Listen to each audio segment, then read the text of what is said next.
Hello, everyone. Welcome to the 2 Point Conversion Monday Night Pregame Show, Week 4 edition. I'm one of your hosts, Kyle Senra, and joining me is the full foursome. So, starting with Gladys, how are you? Good. Steelers suck. What else do I have? For now, but it might be. I have nothing. It might be. Don't even say it. Don't even say it. It might be time. Don't say it. Okay, I won't say it. Okay, well, and the other voice you hear that who was saying something, and it wasn't saying that Pickett was starting or anything, but is gonna be here to actually tell you a lot more about injuries because he's a doctor, folks. Author of is it best-selling? I mean, I bought it, and I don't know if all the list of books I bought, it's probably sold the most, but the best-selling book, Injuries Suck, but your fantasy team doesn't have to. Dr. James Freddy. How you doing, Doc? I'm doing well. I'm doing better than lots of the players in the NFL. We got so much stuff to get through. I'm kind of excited about it, but it's interesting. We were talking about it before the show. Sometimes with the injuries, it's like we've been doing this so long, it gets a little bit prescriptive, right? But this is definitely not prescriptive. This is like off the beaten path. We got a lot of stuff to talk about that's really interesting. That Twitter's been ablaze about all this stuff. Everybody's been talking about it, so I'm excited to get into it with you guys. Well, there are still some things that are unusual, though, in fantasy football. Isn't that right, B-League, right? Don't you have something to say, Dan? Just about, how you didn't take Andy Dalton from me in a trade, and, good for you not to give the third, even though I know there's a couple leagues where I probably should have started Andy Dalton instead of tried to trade him. You know what? Anything you want to say to anyone? But listen, if you can beat the team at the top of the table with one QB in a 2 QB league or a super flex league, I think you're doing all right. It's not like this certain team had a 1-13 record last year and is now at the top. It's not about that. It's just, oh my God! Listen to this guy. Hubris completely out the window. I wonder who he's talking about. Sometimes you've got an extra player to spare on a Monday night. You're just going to keep putting the numbers down. Sometimes it works out that way. That's all. For those of you out there who don't know what's happening in our Dynasty League together, the B League is playing me, and I was like, I don't know, it's like a 65 or 70% chance to win going into the game, and game started, and I just got absolutely pantsed, just completely pantsed by the B. Let me tell you something. Anybody that doesn't believe tanking is real and tanking works is lying. Tanking works, and whatever. You can call it a competitive reboot. No. Competitive struggle, no, tank. Tank for your life. Get those picks back. That was an uncompetitive struggle that you did. It was just it was obvious. And the best thing is reckless abandon. But I gave you all my players. I took all your picks. That's the thing. You were like my number one customer last year. I was shopping at the B League all year. All right. We'll see how this works. No worries. Well, here's the thing. You still got Cooper Kupp could still drop a 50 burger on you and snatch. I was going to say this is not over yet. Enjoy your moment. You're probably going to win, but I would be concerned. Stranger things have happened. I do believe I still have Ayuk playing as well. Yeah. So I feel pretty good. I wrote it down on the show sheet. You have Brandon Ayuk in a 26-point lead. So feeling pretty good. We'll see. Hey, what's up, Yeti? I am going to jump in and say something. I want to wish my little daughter a happy 6th birthday for tomorrow. I'm going to steal some of that, my little girl. Right. So little Alexandra turns 6 tomorrow. So happy days for her. All right. Zoom in on Dan to give the message. I'm trying to figure out how to do that. I can't. We'll go to Getty's comment instead. And now I'm broke. So it's all good. Aw. Well, I mean, there's a lot of players that are broke too with injuries, as Yeti's pointing out with the comment that Doc's going to be busy. And that is why he's a professional, folks. That is why he's a professional. Slide that in there. I mean, do you want to get started, right? Like, there's not a moment too soon to talk about injuries, right? Yeah. Like, did something happen over the weekend? What do you guys want to talk about? Let's talk about Julio, because I have him on like 5 leagues.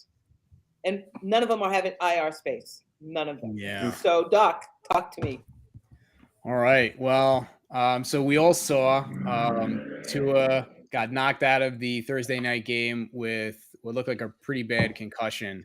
And that looked that much worse because of the questionable concussion that he may or may not have had in week 3, and shine a big spotlight on the whole concussion protocol and the way things are done, and just lots of really, really, spirited discussion has been going on ever since. The good news, at least as far as Tua is concerned, is he went to the hospital after the game, was evaluated, immediately released, flew home with the team, and ostensibly is fine in the sense that he has a concussion. He's in the concussion protocol, but no neck injury, no spinal cord injury, no anything else. So that's good news. Is there a question in the audience? Yes, sir. What's the significance of him getting on the plane with a neck brace? I didn't understand that. Like, they were really eager to mention that he had a neck brace. Did he not have one before? I honestly don't know. I think the significance of it is, number one, it's pretty obvious. If you're wearing a neck brace, people are going to notice it. So it's going to be something that people are going to bring attention to. But at least for the purposes of wearing it when you're on an airplane, there's turbulence and your head's moving around. When you have a concussion, you generally don't want to shake your head around and things like that. That can exacerbate the symptoms. And, the brain is kind of like it's been sensitized. So it takes a lot less movement to kind of bring the concussion symptoms back. And he definitely was dealing with that. So it wasn't an issue of they were worried that he had some sort of like a break in his neck or anything with the spinal cord. They just kind of wanted to immobilize things and keep things as steady as they could on the airplane that's going to be bouncing around and things like that. That's my guess anyway. Your professional guess. That is my professional guess. Yeah. Well, and for those who don't know, Doc, you are a radiologist by trade as a profession. Yeah. So you look a lot at imaging and MRIs and CAT scans and whatnot. So I guess Dan, you would either pull the questions from the Discord or just came up with questions on your own because you're such a great original guy. So many good questions to ask. And I guess one that's really, really pertinent, especially for you, Doc. What does imaging show with regards to a concussion? Generally nothing. That's the interesting thing is I've worked, in the hospital setting. I've worked in areas where there have been professional fighters like boxing and mixed martial arts fighters. And generally the protocol is if somebody gets knocked out, they go to the hospital and they get evaluated for injuries. And sometimes you see fractured bones in the face, broken bones in the face, things like that. Generally, you don't see anything. Even if somebody has an obvious clinical concussion, they'll do generally a CAT scan, and they're not really looking for a concussion. They're looking for other things. They're looking for a broken skull. They're looking for blood in the brain. They're looking for, other things that are, much more worrisome than a concussion to rule those things out. And almost in a very, very high percentage of the cases, I don't really see anything. It looks like a normal CAT scan. There are some studies that are really sensitive MRIs that can see areas of abnormality in the setting of a concussion, but those take like an hour to do and they're very, specialized. It's not standard of care for a concussion evaluation. When you get imaging with a concussion, generally speaking, you're not looking for a concussion. You're looking for something else that's worse. Like I said, like a skull fracture or blood in the brain or something where they would have to go in and do something about that. If you don't see that, and the patient has a concussion, then essentially you do what they did with Tua, which is you send them home. What is the concussion protocol then? What are they looking for when they take him to the blue tent or in the locker room as they did Tua? What are they looking for to see if you have a concussion? All right. So what they're looking for is to check to see if you actually have a concussion. They don't have the benefit of doing imaging and things like that. So they're doing testing to evaluate whether or not a concussion is present. And if there is one, then they're not going to let you go back into the game.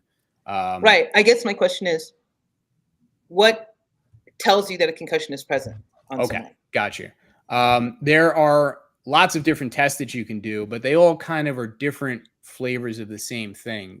And a lot of the things that you look for, issues with dizziness and balance, light sensitivity, problems with memory or processing.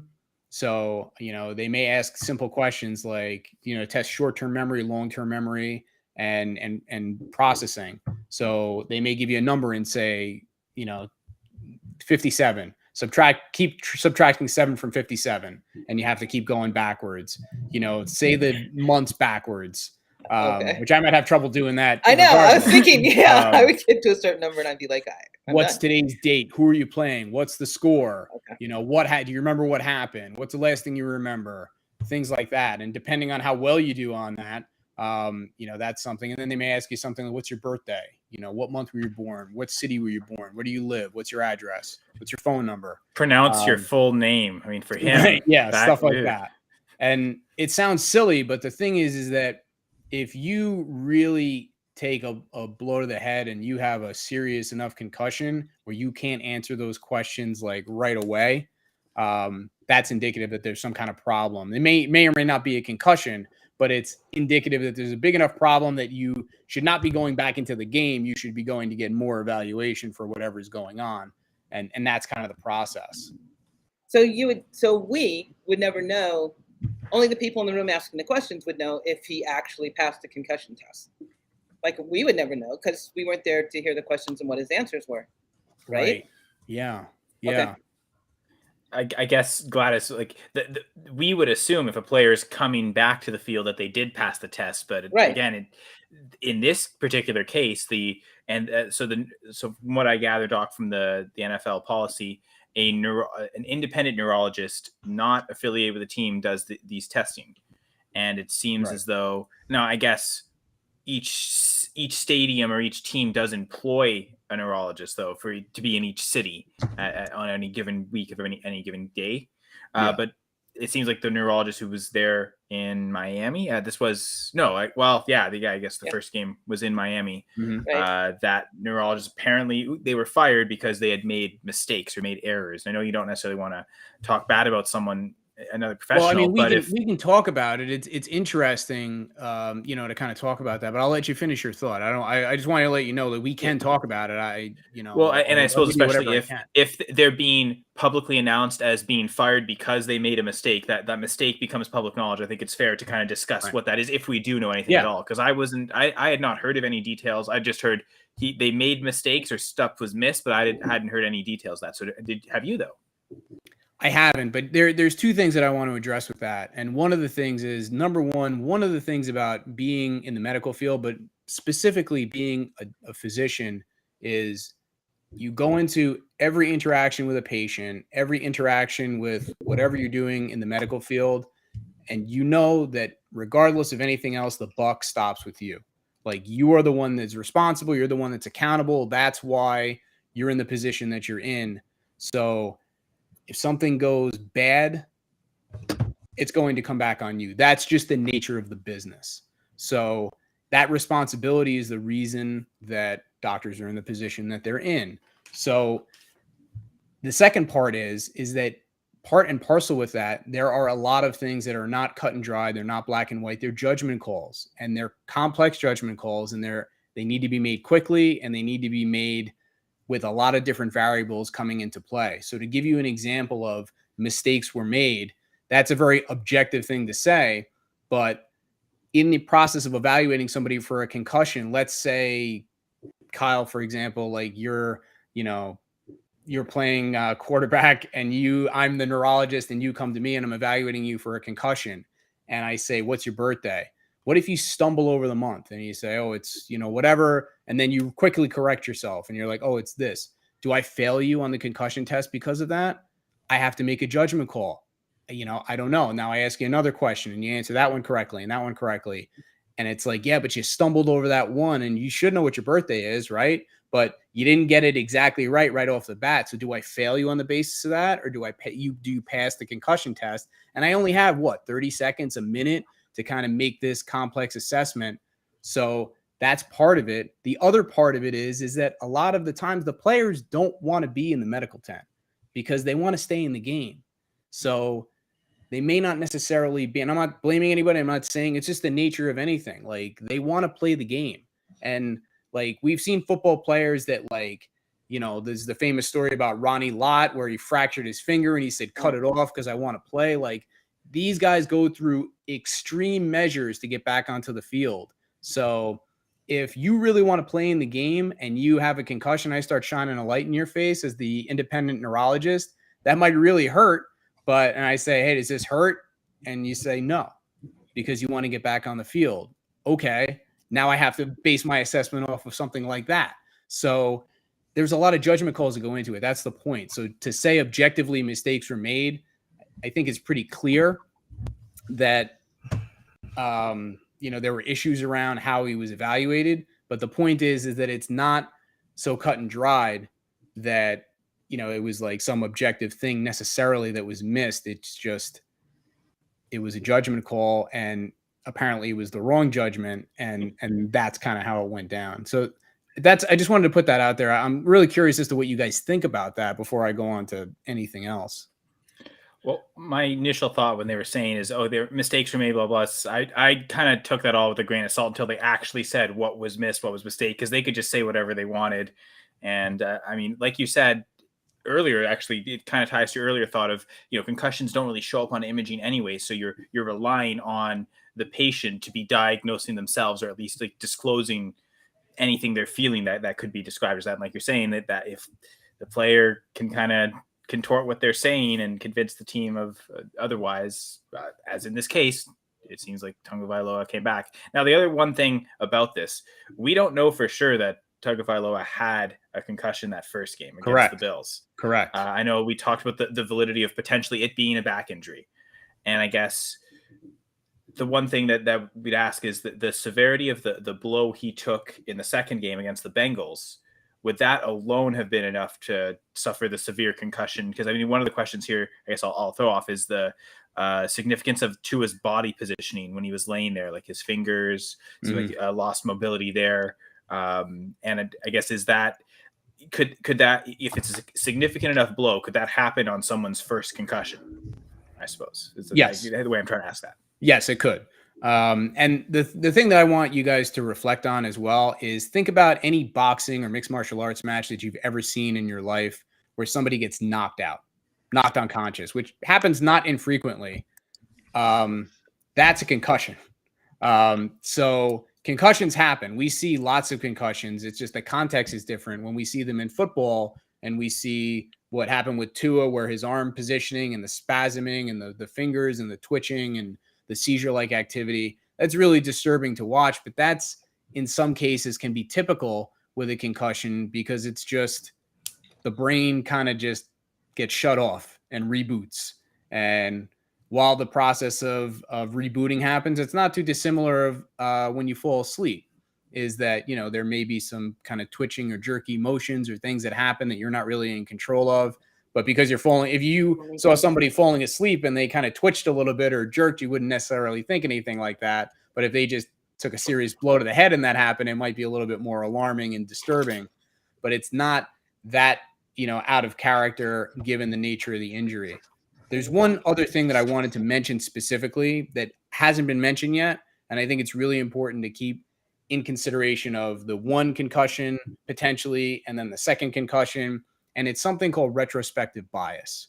And what that basically means is that you can connect dots when you have an event and then you look backwards at things that happened prior to that.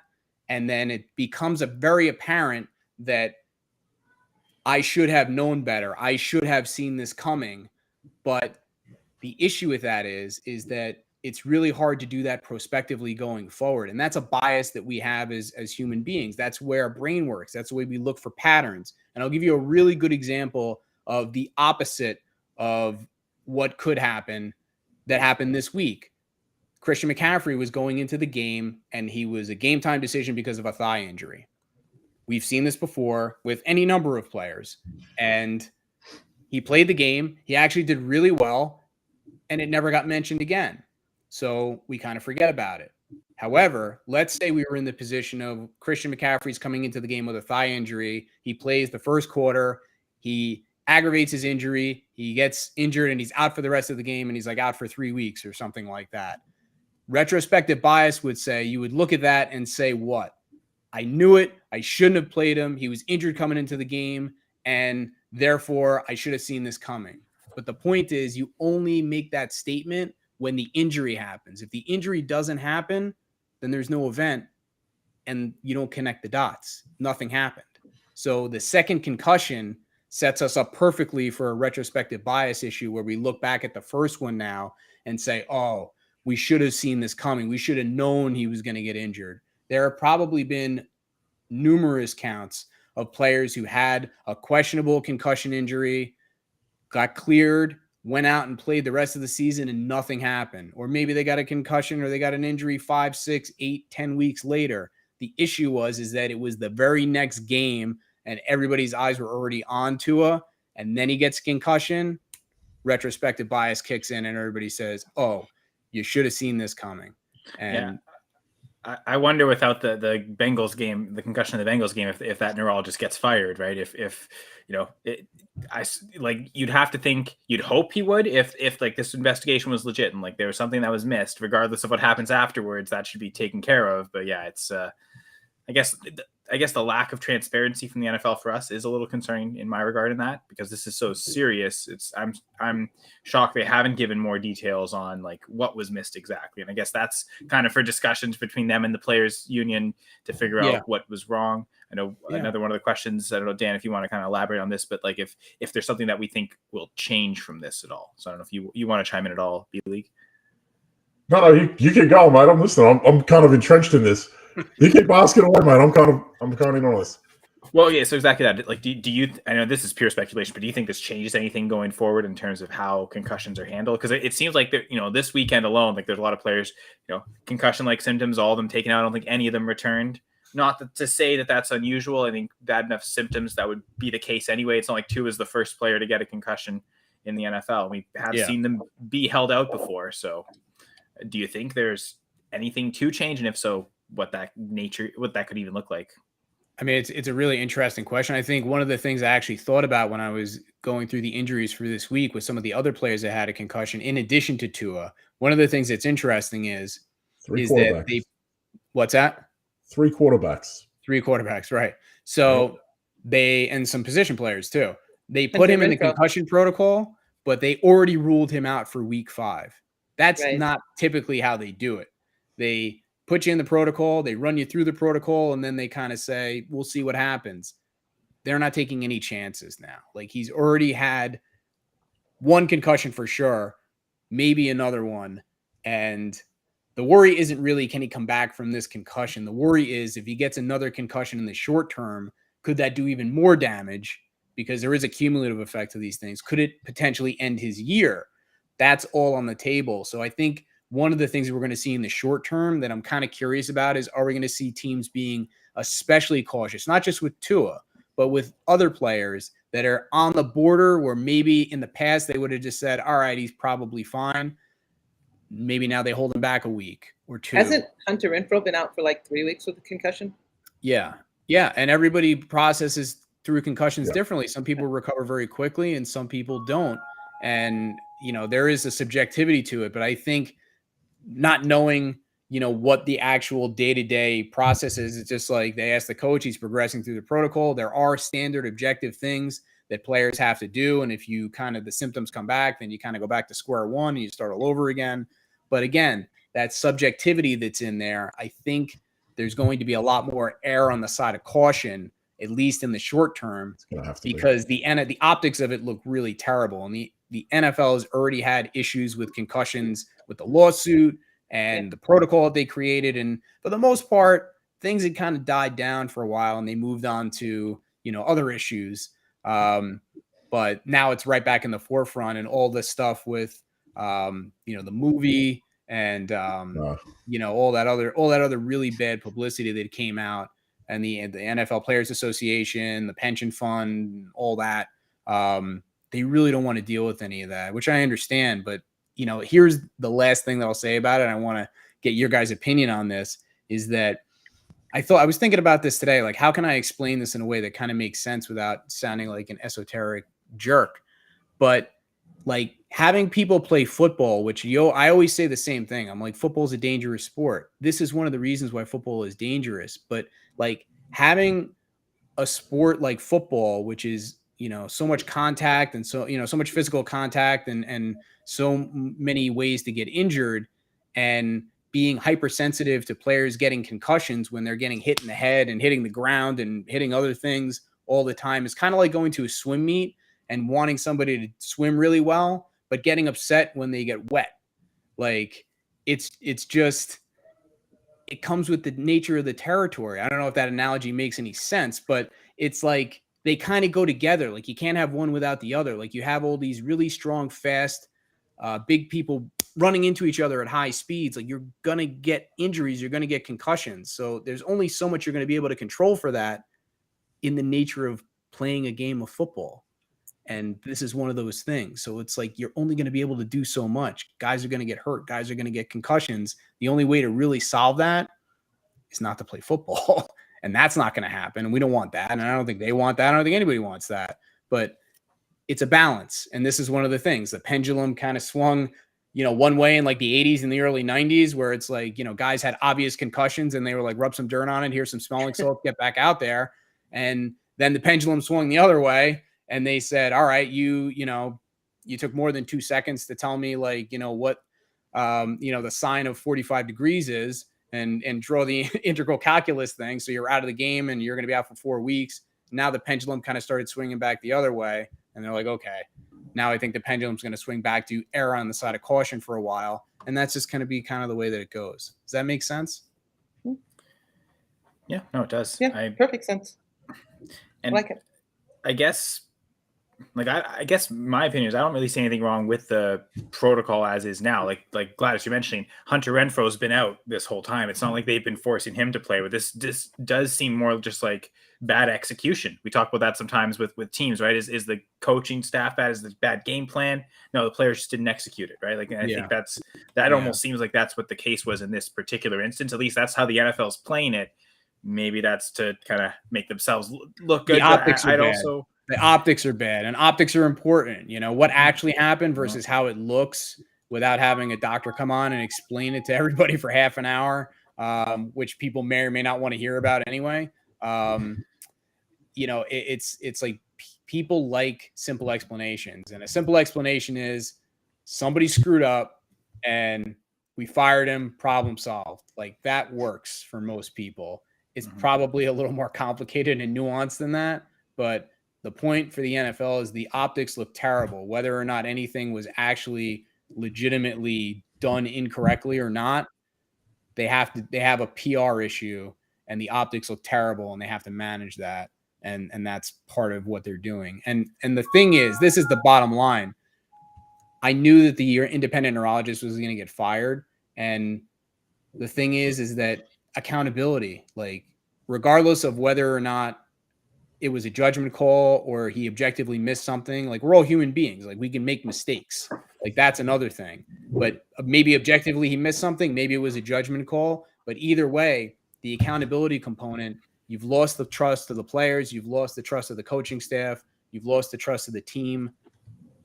You can't work there anymore, irrespective of anything else. So, he had to go regardless, whoever the doctor was, he had to go. And it's funny. It's the nature of sports, right? This is a great book. Injury Stop Your Fantasy Team doesn't have to, so get it on Amazon. Thank you. This is an incredible book too. Finding Murph and Rick Westhead. He's an investigative journalist, and he wrote this book about the life of Joe Murphy, former first overall pick, and he suffered with a lot of concussions through his life. And there's a chapter in there about like just the history of how the NFL has handled concussions. And it's funny how, like you said, the pendulum has swung so far that they're firing a doctor for letting the player back in and not holding them out.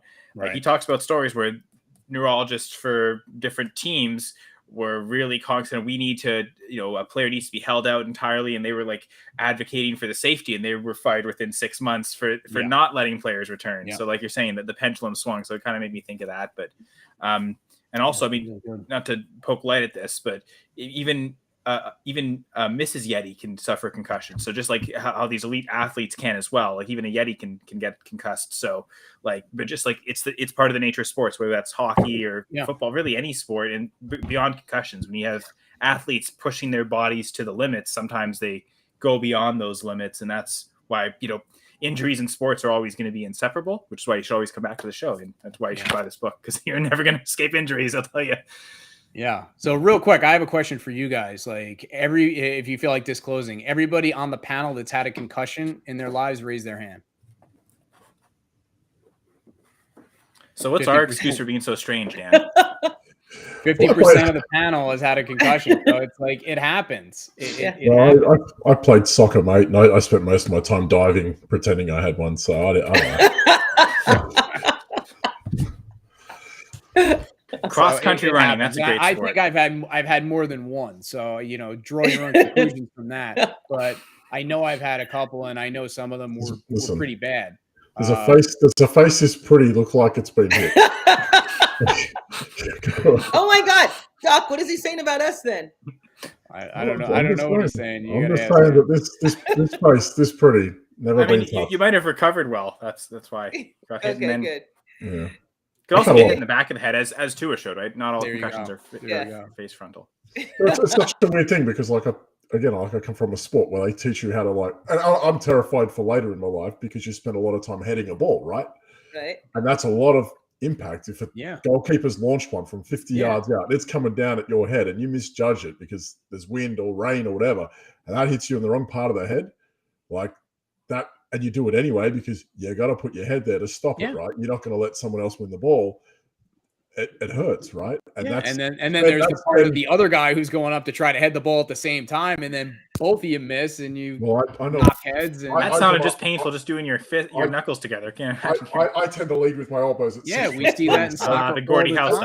At 6'3", I led with the elbows, so it didn't really matter to me. But oh my God. again, this is just one of those things where it's one of those things that I am terrified for in 20 years' time. My head is going to slow down. Because you're worried about, that's so much impact from the age of 8 going on to, I played maybe 20 years, and you spend your whole time, especially when you get older, you play as a defender, you don't do much except head the ball away. You might have had the ball away more times than you got touches. So it's one of those weird things where, head first, and that doesn't matter. I'm terrified of that. But these guys just do it for the fun. They're going head first into a tackle, or they're throwing their head first at a knee. It's madness to me. Agreed. And I look at it from another perspective. I know Kyle may not, being a foreigner, but I look at rugby and there's no helmets, but they know how to tackle better. There might not be as many concussions. Yeah, I mean, our shoulders are ruined, but you have to lead with your head up and your shoulders up, and you have to tackle differently. Yeah. Less concussions. I mean, it doesn't mean it's separated from the game, like they still have them, but I think part of that is hockey. I mean, diagnosing more, but back when the players didn't wear helmets, you might actually see less concussion because the players themselves are body checking less because they're suddenly in danger when you're laying a hit. There was I remember reading this, one of the first guidebooks of hockey published in 1920 says defensemen should never hit because the force used to check somebody is you're exerting too much, and as a defenseman you need to be able to constantly be skating around, and only 2 on the ice. There's usually less defensemen per team, so usually if you look at minutes played for skaters, it'll always be the top 2 defensemen on a team will usually play 25 to 30 minutes in the playoffs a game. You see a lot of these big bulky defensemen that are just what do they call them? Crease clearing defensemen. Those guys are always just hitting anyone that comes near the crease, right? Yeah. And it's funny how hockey, again, pendulum swinging, right? Because of the equipment, players are less afraid to hit others because they're protected. Back in the day, you hitting someone could do as much damage to you as it did to them. So I kind of agree with your point, Dan. Are players almost too protected with equipment? Because the idea is they can change the helmets and the padding all they want. The concussion happens, Doc, correct me if I'm wrong, because the brain hits the inside of the skull. Yep. So all the padding in the world, if the force is, you're traveling at speeds and you suddenly stop, that, your brain's going to be moving inside your skull regardless of how much padding you have. Yeah, that's exactly right. There's one final thing I want to put on this is that I now in what I do recreationally is I do boxing and martial arts, and I work with people, and part of that is evaluating people for head injuries and concussions. And I want to speak a little bit about the independent neurologist, and you develop relationships with the people that you work with and that are your patients, and you care about them and you want them to succeed, and you don't want to take them out of the game unless you have to, because that's their dream. They're living their dream. That's their job. They want to go out, they want to play, they want to succeed. That's what they work their entire lives for. You don't want to arbitrarily just say, hey, you know what? I'm going to pull the plug on this. You only want to do it when you need to protect them. but you care about your patients, you care about the players, and it's a very fine line. As Yeti was talking about before, he had a comment, it's a fine line diagnosis a concussion. It is. There's a lot of context that goes into it, and you care about these players, and it's like you don't want to make the wrong decision either way. You obviously don't want to put somebody back in a game and then have them get hurt, but you don't want to pull them out of the game too quickly where there's nothing objectively wrong with them, where they can't go and perform, and then prevent them from being able to do their thing, to do their job. And it's really challenging. There's a lot of nuance to it, and you can be wrong either way. And if you are, you're going to take a lot of heat for it. It's really kind of a thankless endeavor. So somebody's got to do it. It's an ugly job, and somebody's got to do it. And if you get it wrong, our expectation is perfection, right? We're human beings. None of us are perfect. Maybe Gladys is, but none of the rest of the three of us are. So you're going to screw up at some point, and you just hope that when you screw up, nothing really terrible happens. Like nobody gets killed or paralyzed or whatever. And but it could have been worse. He's not, the independent neurologist wasn't the only one to diagnose him. Like he's not the only one in that line. There were other people who saw him too. So I think that he just took the fall for everyone else. Yeah, and he might have, because the optics are bad. He's lost the trust of the team, and he's like, you know what? I can't work here anymore anyway, so I got to go. So at least if I go, then maybe it all goes away. Right. I mean, I think blaming one person for what may or may not have been a series of mistakes or a series of mishandling is ridiculous. Miscalculations or misjudgments, whatever you want to call it. But anyway, so I guess one last question, and I guess I think I know the answer to this because of the complex nature of concussions, but like with the muscle tearing system, do you have a piece of paper that can identify different strands or grades of concussion, or is it because it's so the brains are so complex that it's, like you're saying, it's so hard to, like, that's why we don't know time frames for anyone's concussion, really? Yeah. I think it's really more of a judgment call, and that's the thing. And now, that being said, I'm not a neurologist. I'm not a board certified neurologist, neurosurgeon, or anything like that.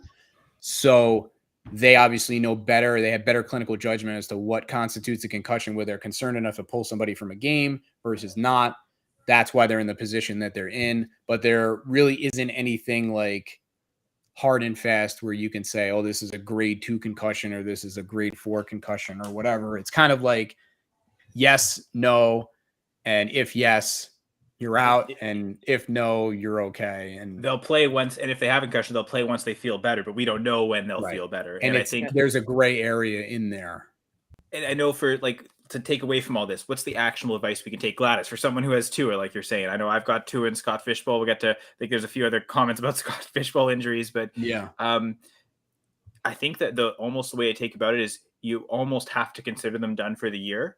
Because, and I'm going to go back to this example, Sam Shields with the Packers. I'm pretty sure he had never suffered a concussion before. Whatever season it was, 2015, 2016, suffers a concussion week 2. He doesn't play for the rest of the season. And even into the next year was still dealing with it. And I know, like, I think Yeti talking a bit of hockey when he's mentioning this one, there's always a fighter or a bruiser.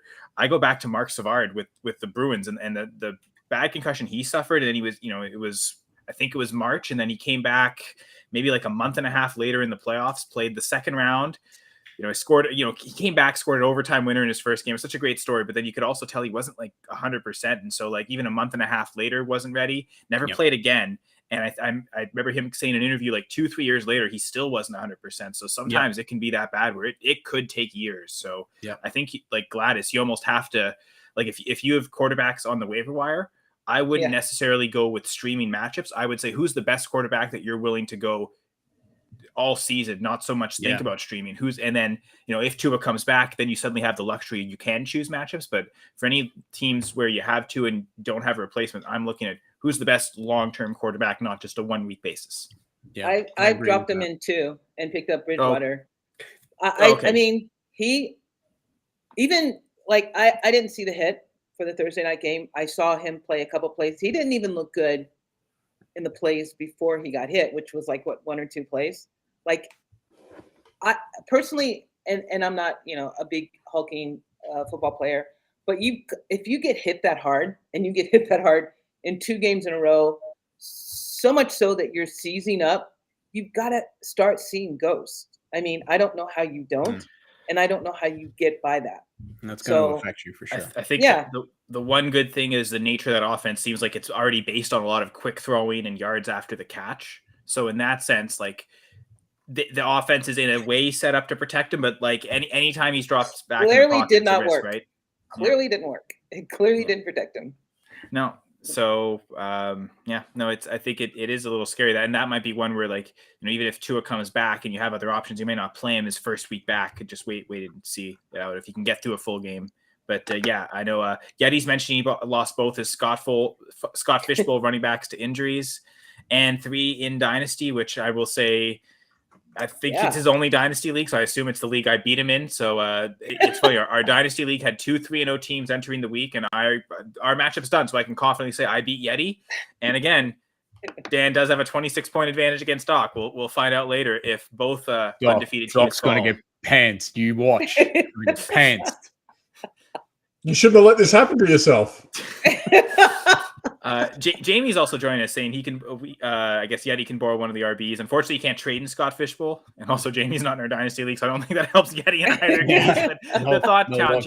Jamie's such a generous guy. Check him out on both the Sunday morning show, and I know he was on the cheat sheet the last couple of weeks. I'm not sure if that's a permanent thing, but those were great episodes, Jamie. So big fan, Jamie. Gators here as well. But do you like Yeti mentioning the running backs? Do we want to just get to some running back injuries right now?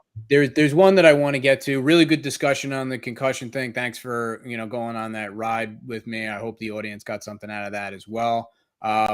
Let's talk about one running back in particular, and then we'll kind of rapid fire through the rest, and we'll get to the Monday night game.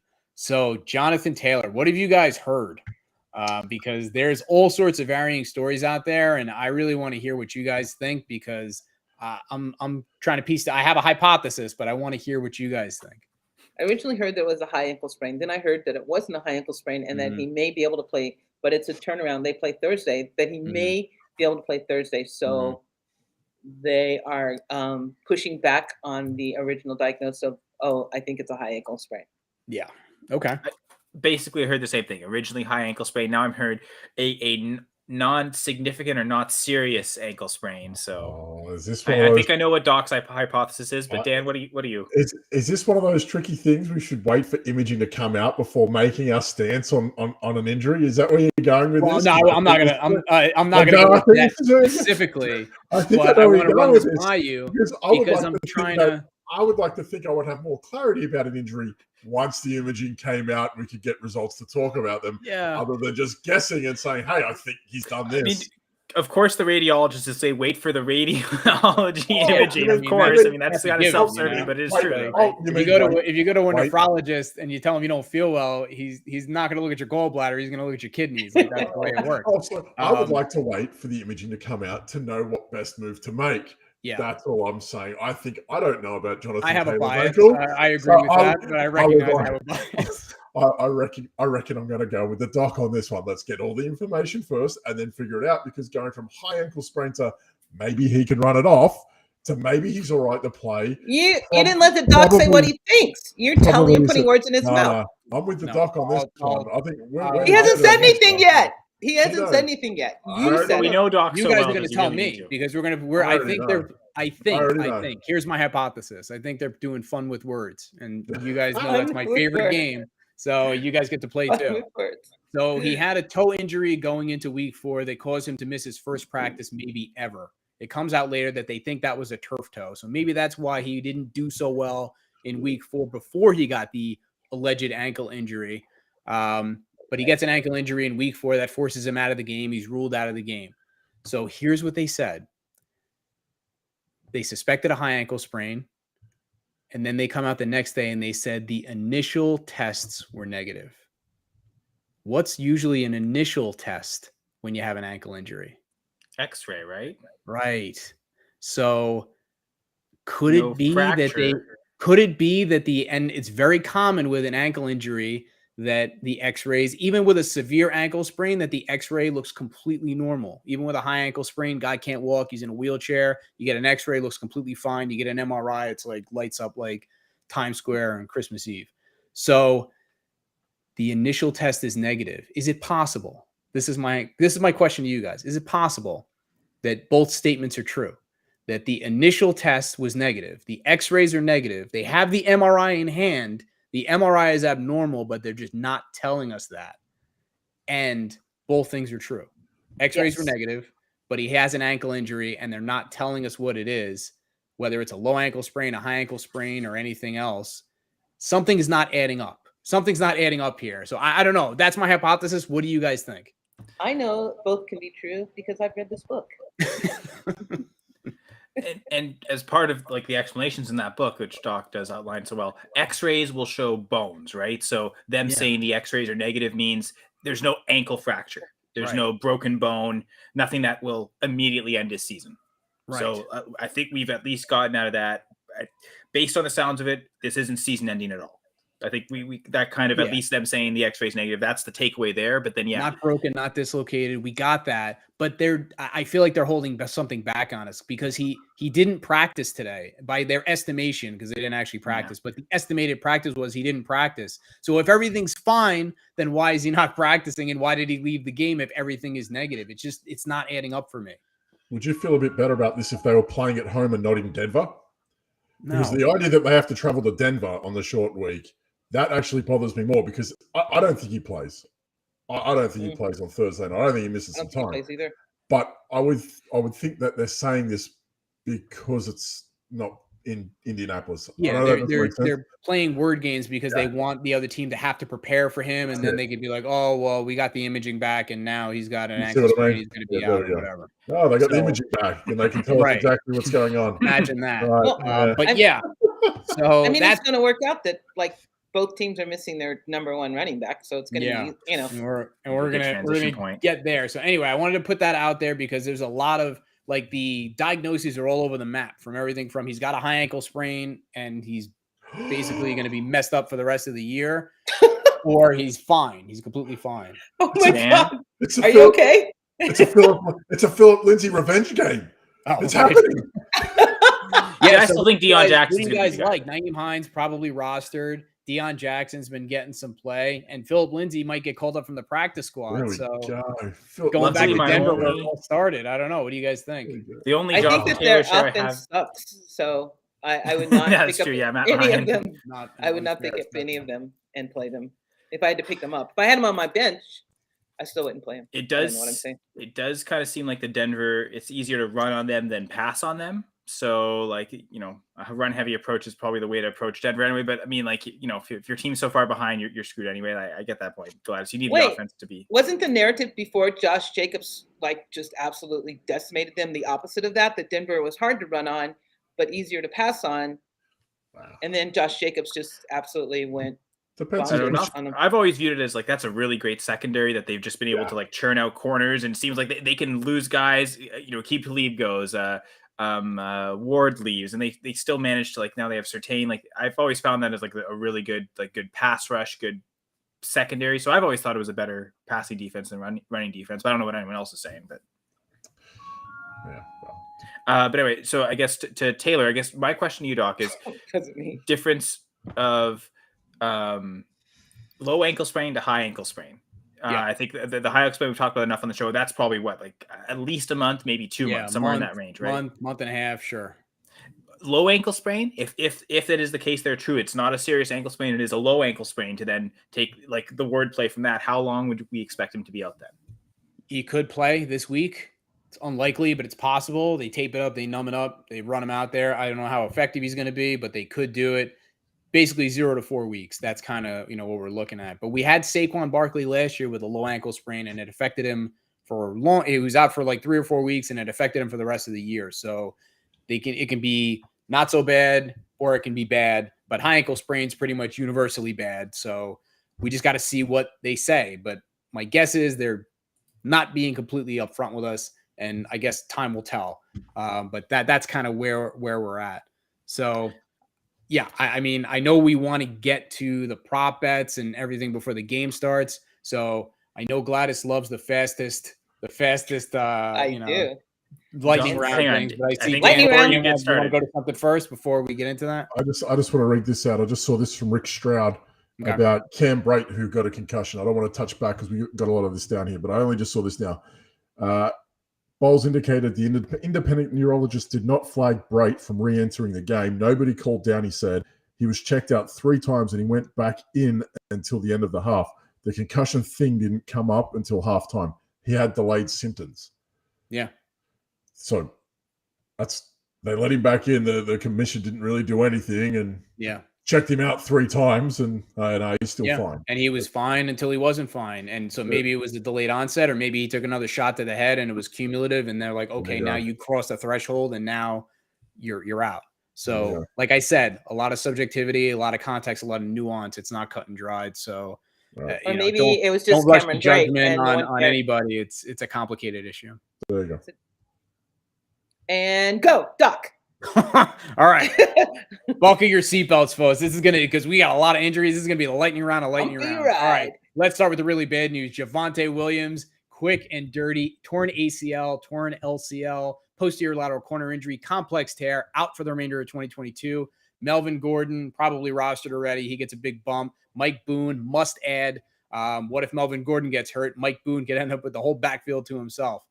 Alvin Kamara, surprisingly ruled out because of the rib injury, given that he practiced during the week. Screwed a lot of people over because of the England game, especially if you're on the West Coast. You got to get up at 6 o'clock in the morning to find out he's out. Oh, my God.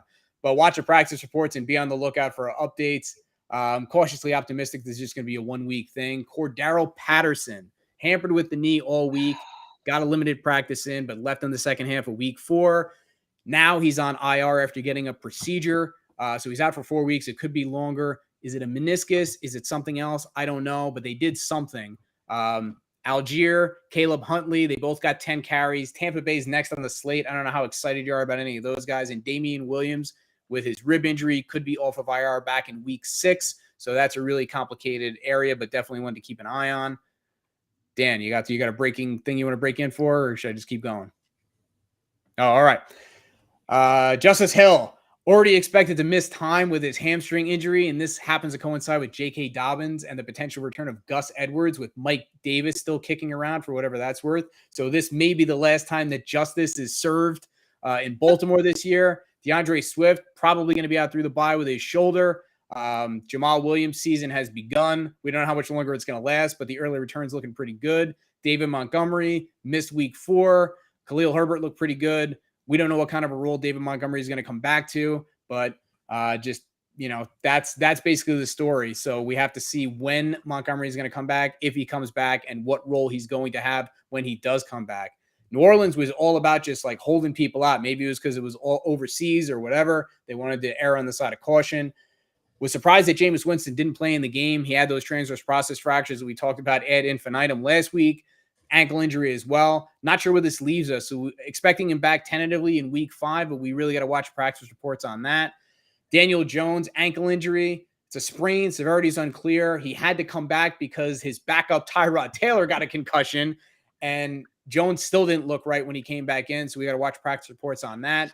The leg injuries really affect him more than they affect some other quarterbacks because of his rushing upside. That's kind of some of the way that he gets value, especially since they're going to be holding wide receiver tryouts like they did in the movie Invincible. So Mark Wahlberg, dust off your uniform. You might be playing wide receiver for the Giants. Tyrod Taylor, we talked about the concussion, same deal. If you missed all the talk about concussions, rewind about 40 minutes and then you can listen to all that. Not to be left out, Brian Hoyer also got a concussion. So he's in the protocol as well. The Tua factor may end up keeping him out longer. Bradley Zappi did okay in relief. I don't know how much longer that's going to last. And we're still going. Keenan Allen re-aggravated his hamstring and missed week 4. Ooh. This could restart the clock on his hamstring injury. He could easily be out 1 or more additional weeks. Could it now be a grade 2? Remember the thing with the paper? No tear. Now maybe there is a tear. I don't know.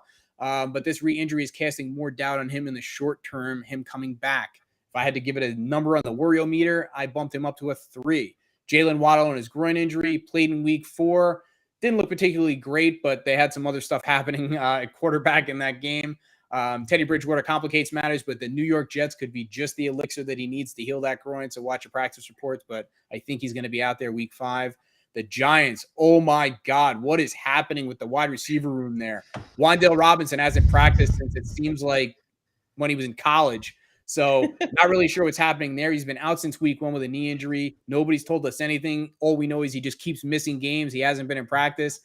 New York's got to be getting desperate. I got to see him back at practice before I can even think about him coming back, which brings us to Kenny Golladay, who also has a knee injury, left week 4, already expected to miss week 5. So that's not great. Not that he's done anything to this point anyway. And even with all the injuries, the Giants could use this as an excuse to IR him or something and just jettison him off the roster. I don't know.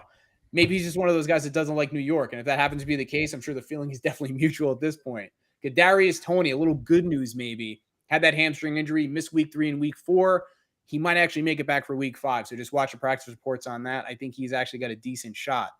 Noah Brown for Dallas. He had a neck injury. Doesn't really look like much. They're already saying they think he's going to be able to practice. The return of Michael Gallup actually concerns me more. But he is a nice insurance policy in case Gallup has a setback. So maybe hold him for a couple of weeks if he can.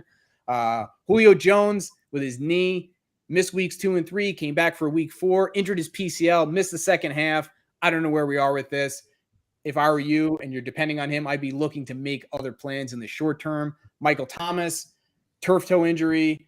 Did the Saints just err on the side of caution because they were overseas? Could be mild, moderate, or severe. He's not out of the woods yet. Let's see if he practices this week. Treylon Burks, another turf toe injury. This one looks like it's a little bit more severe. Already expected to miss multiple weeks, so suggesting a grade 2 injury. No surgery yet, but that's not completely off the table. Could happen later. Nick Westbrook's been underwhelming, but Kyle Phillips, I actually kind of liked him coming into this year, and especially in a PPR league. He had 9 targets in week 1. He might get a little bit of a bump, might be worth looking at. The Bills lost both their slot receivers in the same game. I know, we're still going. It's crazy. Isaiah McKenzie out with a concussion for a change. We haven't talked about that in, 45 seconds? So he's in the protocol. Everybody goes through it differently, like we talked about already. So a quick return is not guaranteed, but at least they have Jamison Crowder to fall back on. Oh, no, they don't, because he broke his ankle and they're doing additional testing to look for more damage, but he's probably out for months, maybe the year.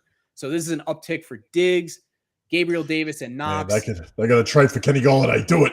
Wouldn't that be amazing? If Mckenzie ends up missing, maybe we actually see some love from Khalil Shakir. He's worth a look as a spec play just because of the issues with Gabe Davis too. I mean, it's a short path to him being the wide receiver 2 on a really good offense. So give him a look. Rashad Bateman out of nowhere, a midfoot injury. What's the thing we're all worried about? Say it with me. Liz Frank. Yeah. So until somebody tells us it's not a Liz Frank, I'm worried it might be a Liz Frank. So Devin Duvernay, Demarcus Robinson, they would get a bump if he misses. I don't know how much that's worth, but it's worth something. Jahan Dotson, hamstring, might keep him out a week or 2. Not good news. Could this be a partial tear? I don't know. Dark horse candidate there, Diami Brown, 3rd-round pick out of UNC last year. Didn't really do anything. Could this end up being his shot? Maybe. Laviska Shenault sighting for a little while. And the reason people saw him is because he's going into the MRI tube to look at his hamstring. Watch the practice report, see if anything happens there. Carolina is just moribund at this point. I don't think you can really consider him, but maybe if they fire the coach, get a new quarterback, and completely revamp the offense with everybody except for Christian McCaffrey and maybe DJ Moore, who might have something there. Zay Jones, another surprise in activation. We're almost there. Surprised that he missed week 4. Early reports are he should be good for week 5. Jamal Agnew feasted in his absence. Give him a look at the end of your fab bids this week in case you miss out on all the other guys that you're looking for, because if Zay Jones or Christian Kirk miss time at some point later in the year, 4 catches on 6 targets with 50 yards and 2 touchdowns ain't nothing to sneeze at. The sun god, Amon-Ra St. Brown, he ended up missing week 4 because of that ankle injury. Maybe they decide to hold him out like DeAndre Swift after the week 6 bye. I'm really not sure how they're going to play it, but it would not surprise me if they did. Cameron Brate with the concussion we talked about. If he misses the game, Cade Otton becomes marginally interesting in a tight end wasteland in 2022 versus Atlanta in week 5. And last but certainly not least, at least if you're a Patriots fan, maybe Jonnu Smith with an ankle injury, had 0 targets, injured and ruled out. Hunter Henry theoretically gets a bump if Jonnu misses, but given the state of New England's passing game, I don't know how much playing him or not really moves the needle right now. And then JJ Watt. This is amazing. He went into atrial fibrillation. They cardioverted him, which means they shocked his heart back into a normal rhythm. And then a couple days later, on anticoagulation, he played a football game and he's fine. I mean, that is just amazing. So that is your injury roundup. It took us, I think, like 9 minutes and scene. So that's basically he's now known as DJ. What the hell? No kidding. Okay, so Rams and 49ers. That we've got. It's 8:00, 8:01. So we've got 15 minutes left. 14 minutes. We can do this. Before we get to the can do preview, do have a question from Leighton Alvarez. So do want to get to this. Thank you, Leighton, for asking this. 49ers defense or Rams defense? My quick take is there's not a bad defense to play, but is there one that's better between these two? Does anyone have a quick answer? I would say, I'm just seeing something come Rams across defense. now. I would say Rams 49ers. because I'm thinking Jimmy G. Yeah. Jimmy G.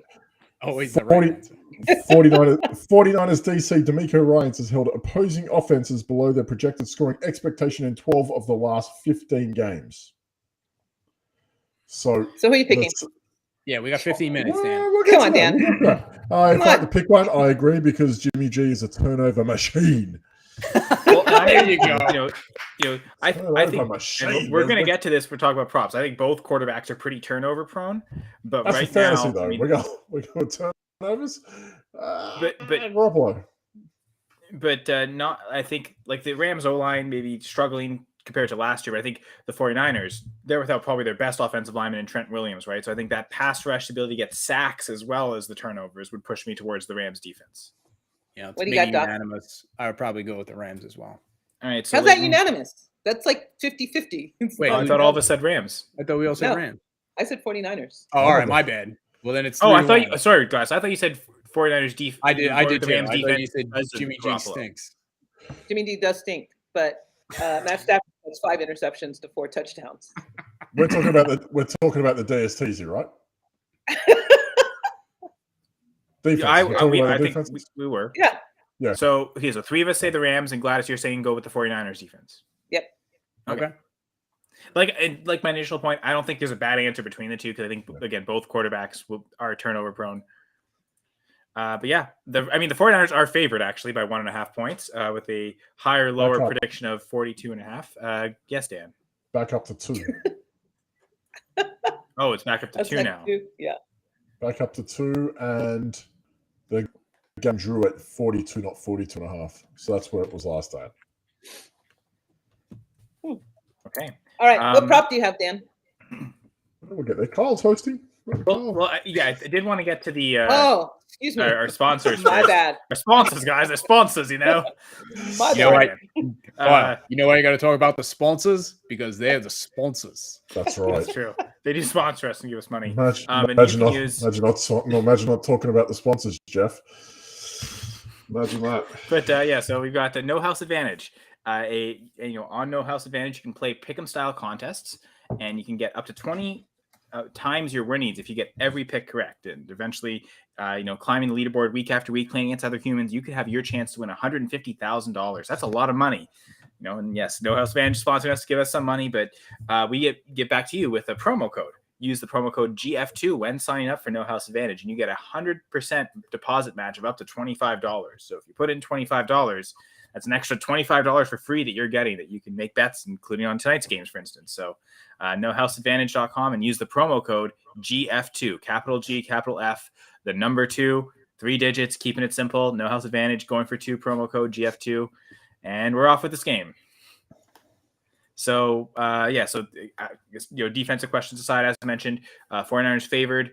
So, yeah, let's just get to the picks of who wants to make their pick first. Should we give the current standings? I mean, I don't know. Okay. Of course, Doc would say that, but yes, Doc is 10-1-1 in the picks. The Giants got you last week, Doc. I don't know if that's what Dan was laughing about in the comments earlier. It's the Giants that screwed you. You picked the Giants last week. They didn't come through, and that's your first wrong pick. Dan and I are tied, actually, at 6-5-1, so at least I've caught up to Dan there, and I've got to try and surpass him this week. Gladys at 3-8-1, but I'm sure you'll come back soon. To be fair, I did say Dallas and over last week, but I You went did. with the Giants and under because I had to. I put it out. Giants and under. there. It's probably going to go Dallas and over. Yeah, I know that. For the record, I wasn't here to defend myself. Okay, we're still tied. Yeah, there we go. But yeah, anyone have any picks for the game that they want to start? Are you picking the Rams, add 2-point underdogs, or 49ers? So I've just pinned this now. Garoppolo was 6-0 versus the the Rams, and no game has had a score less than 3 points between them. Wow. Which is wild. So it's wild when you think of that. I had San Fran anyway, so I was taking San Fran with the points, but when I saw that, I thought, oof. 42 seems a little bit low. I know they both have some problems across the line. I think they're going to do enough. 21 each. I think that'd be easy for these two. I think that's cake. So for me, I'm going to take the 49ers at home with higher. We've got to get used to saying higher. I can't say over anymore. Thank you. Yeah, we're over that. Yeah. Gladys, you want to go next? I have the Rams and higher. Smart Okay. choice. And any reason?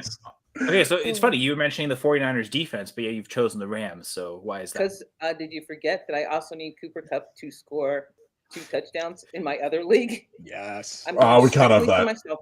Gotta have that. Strictly. Well, as long as he doesn't score 26 more points than Ryuk, right? Yeah. That's it. Yeah, that And, can't have that. Yeah, can't have that. Also, Josh is here. I'm pretty sure that's Rotonaut Josh. So check out the Saturday night, or the Dynasty Saturday night, every Saturday night, obviously on the Going for Two Live network. Good plug. Appreciate Josh for showing up here.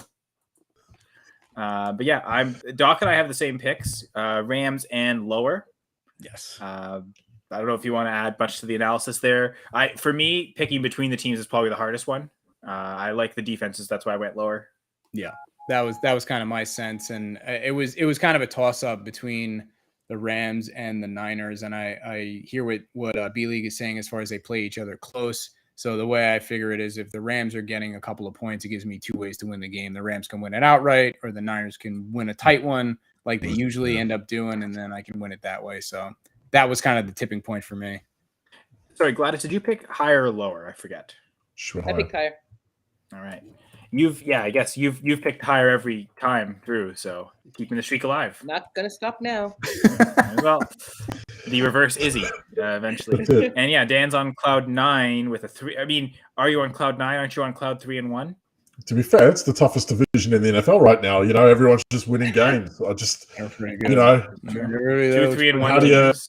teams that are just struggling, like, you know, San Fran and, you know, Don't say it.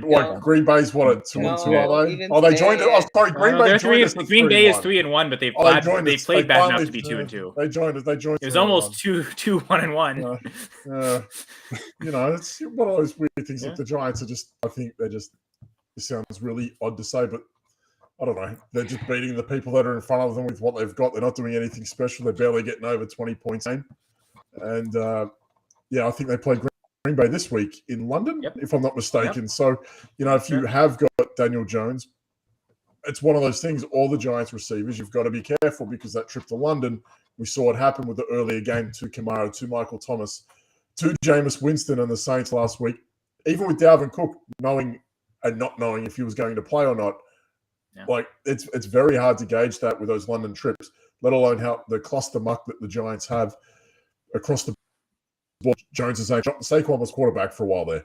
You know, that's how bad it was. And the Giants' backup quarterback is Davis Webb at this point. So Tyrod's still in the concussion protocol. I'd be surprised if he makes the trip to London. That's where you're at with them. So 3-1's pretty. I don't think it's good for the Giants in that regard, because they probably need a quarterback next year, and some losses would be great. Otherwise, we might end up tagging Daniel Jones and running that back again. I don't think I want to deal with it. So I can't do another. I can't. Vanilla Victor to go. One more sponsor to talk about. Sponsor. Underdog. And I mean, Underdog, you get all sorts of.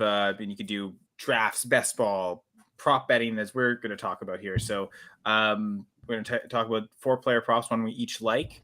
And Doc, I guess I want to kind of combine ours, because I liked what you picked, and I was thinking of picking the similar one, and it relates back to Leighton's defensive idea. And the whole point I wanted to make: both of these quarterbacks are turnover prone. Gladys already mentioned it. Stafford has 5 interceptions this year, leads the league.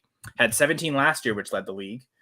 And looking at the numbers, Garoppolo actually has a worse interception rate in his career. So both on Underdog, the prediction is a higher, lower, half an interception for both quarterbacks. Yeah. And Doc, you took Stafford. I again, chasing Doc in the standings, I was initially going to take Stafford. I was like, oh, we got all the same. I have to differentiate from Doc somewhere in case Stafford doesn't throw an interception. Like last week, he didn't throw any, by the way. Didn't throw a touchdown either. But so I went with Garoppolo, half an interception higher. Doc went with Stafford at half an interception higher, which I think both can work, which again, back to they could both, those could both pay off. And I was questioning that. I was struggling with that, but ultimately I like Stafford a little bit better. They feel like the safest picks on the card. That's the scary thing. Both of them throwing intercepts, mental. I'll take my chances with both of those guys, but I think they're both, you can make a viable argument for both of them being a decent bet to go higher on 0.5 interceptions. And all it takes is one of those being returned for a touchdown makes either defense viable, which again, back to Leighton is I understand why they're struggling with it, because that is because both there's upside with both. So that, you kind of just have to pick the lane. I will say in the 3 meetings last year, including the playoff game, Stafford threw 5 interceptions. Garoppolo only threw 3. But again, I go back to career interception rates. Garoppolo's at 2.7. I think Stafford's at 2.4. So that's what led me to Garoppolo this time. Yeah, but how many passes is Stafford putting up compared to how many passes Garoppolo's putting up? I mean, if that's also true. Equal that in, it's probably about the same. I was told there'd be no math. Well, and you look at, where were the lines? Where I had the numbers written down, but you look at the higher lower lines that Underdog predicts. Obviously, Stafford has more pass attempts than Garoppolo, more yards too. So to your point, Gladys, of the rates higher with Garoppolo, but the attempts are more with Stafford, so it probably does equal out in the wash. And I guess that's what the predictions are. We do have a question. So stacked at wide receiver, need to get running back for Najee. Okay, this isn't for tonight's question. So let's finish off our props, and then we'll get to this question before the end. Why does he need a running back for Najee? Is Najee hurt? Don't think about it too hard. Give us your prop pick. Yeah. So under 39.5 receptions for A-Rob. Yeah, receiving yards. Lower. I think under 39.5 receptions is a pretty good bet. Can I? I would also take that. Yeah, I agree. Is that you mean yards? Sure. She'll take both. Under on catches and lower on I wrote receptions, so that's what I'm sticking with. Under for air. Oh my God, such disrespect. I mean, is that a season bet? Is he going to catch 40 passes this year? Maybe. Oh, that's rough, man. Nope. You got rough. Yeah, probably not. Nope. And then Dan, you went with I know one of the things we talked about was I guess it was 2 weeks ago, was the low rushing totals or low yardage totals for a player. You kind of went with the lowest yardage total possible on the card. Let me tell you about an asshole called Kyle Shanahan, right?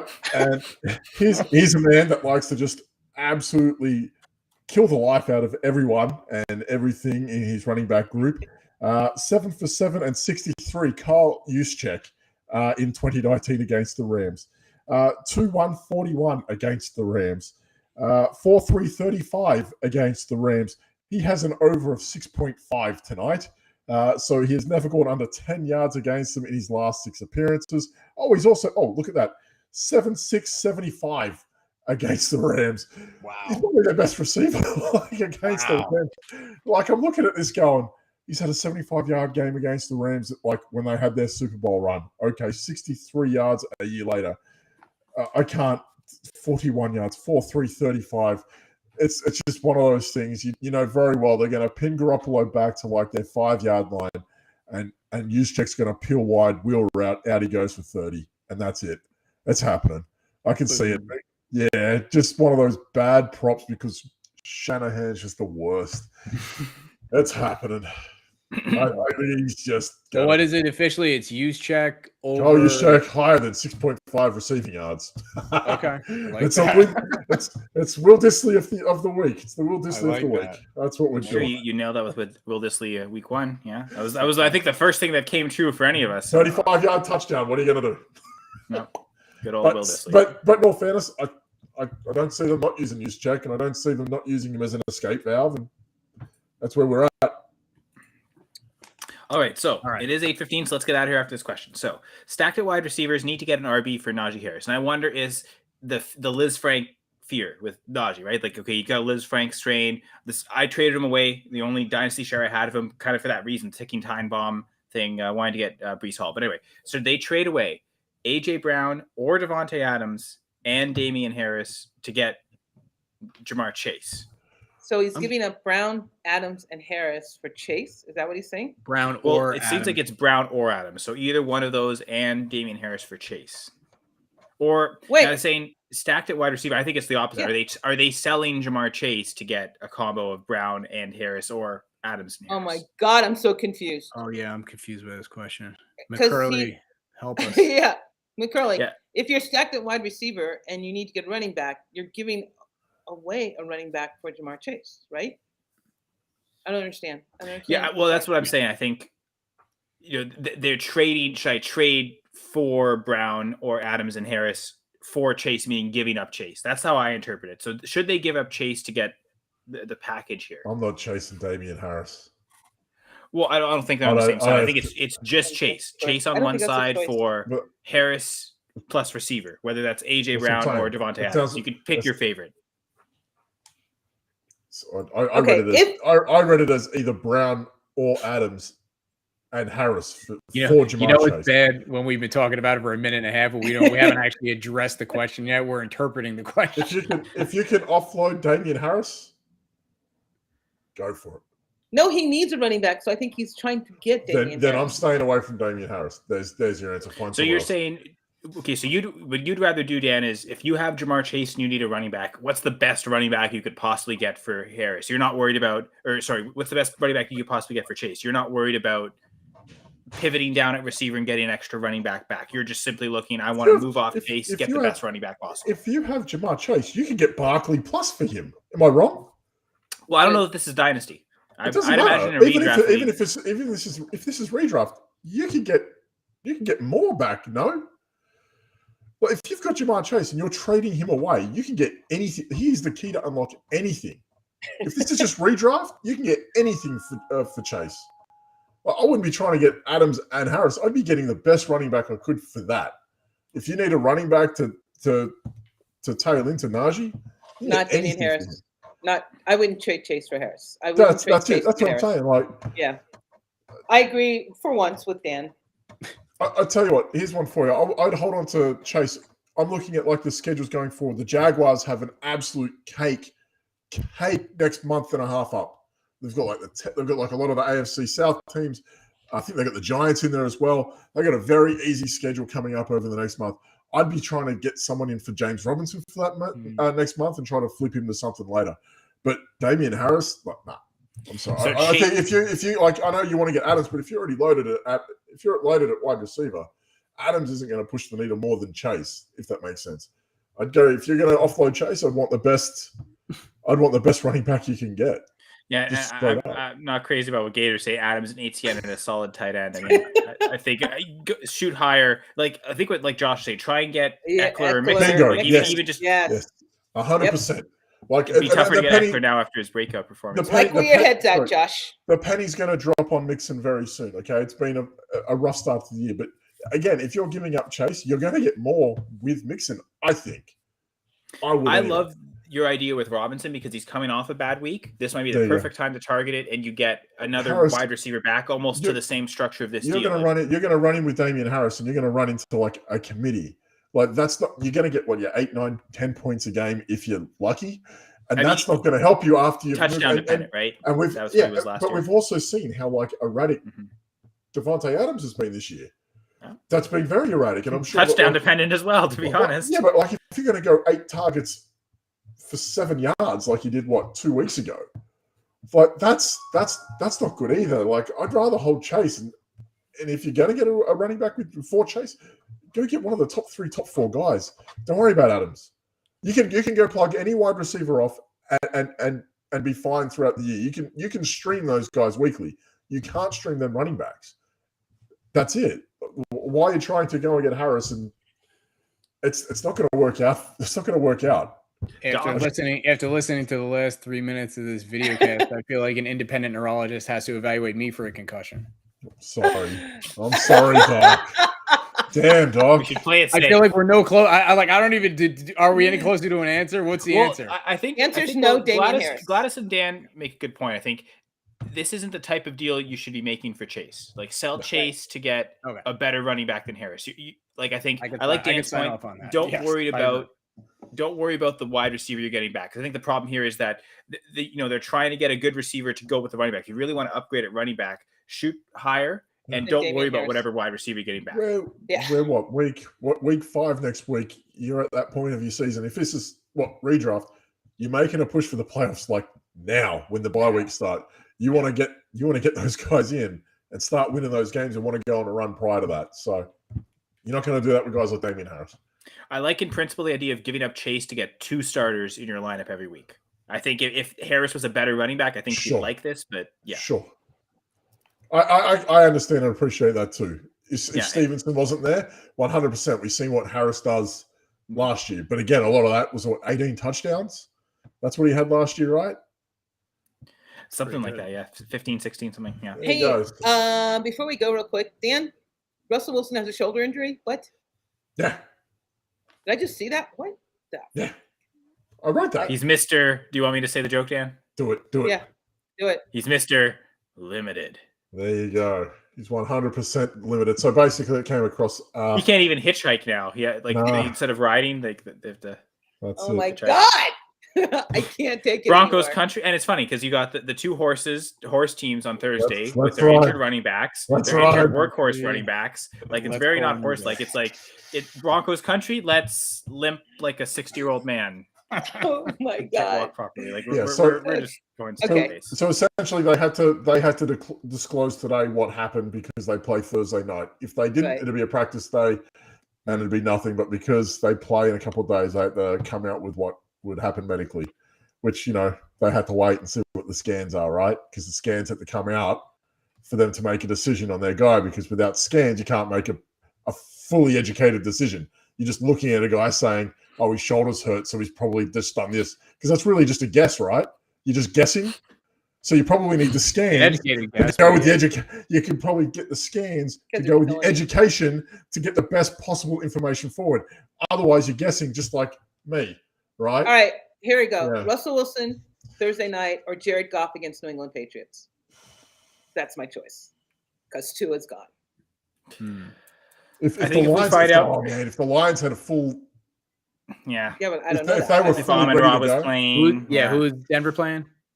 The Colts on Thursday. Colts on Thursday. I think I'd still go Russ. I think he showed something last week. That offense seems to be at least getting better. I'd be worried about Goff against the Patriots. Like that's a defense he seemed to struggle with before. They know how to shut him down, right? Like the Seahawks definitely couldn't because let's be real, it's the Seahawks, right? But I'm a little worried about the Patriots shutting down Goff a little bit, especially no Amon-Ra. I think, but we might not know if Amon-Ra is playing by Thursday. That's why I would default to if Russ is playing, he's healthy, I'd play him. That'd be my answer. I go back to the premise of if they're not running it as much, they're probably throwing it, right? No Williams. Yeah, fair point. And Melvin Gordon is very competent in the receiving game when he can hold the ball, but it's one of those things like you're looking at 4 fumbles. There you go. The turnover risk is almost on the ground. Like it's almost safer to throw that rate. And you got those guys. They're going to want to start chucking it out. All right. Well, we'll chuck ourselves out of here. Okay, I'll stop with the bad jokes because we're leaving, and we'll be back next week with more bad jokes and hopefully great advice. We've got not only scans, we've got sponsors. So again, use the promo code GF2 on both Underdog and No House Advantage. Get 100% deposit matches on both sites. I'm Kyle Steiner at Center Says, and on behalf of my co-host, we got Gladys at Gladys L. Tyler, Discord. I said Disco Dan. Discord Dan. Discord Dan next to Disco Stew. No, he's at the B League Says, Groovy, and the Fantasy Sports Doc at TFS Doc, Dr. James Freddy. Again, thanks for. Hopefully, we didn't cause any concussions with such complex concussion conversations. Yeah, this was fun, guys. This is a good show. It's good to see everybody. Enjoy the game, and we'll see you next week. Bye, y'all. All right, only 10 minutes late. That's fine. We're out of here. See y'all next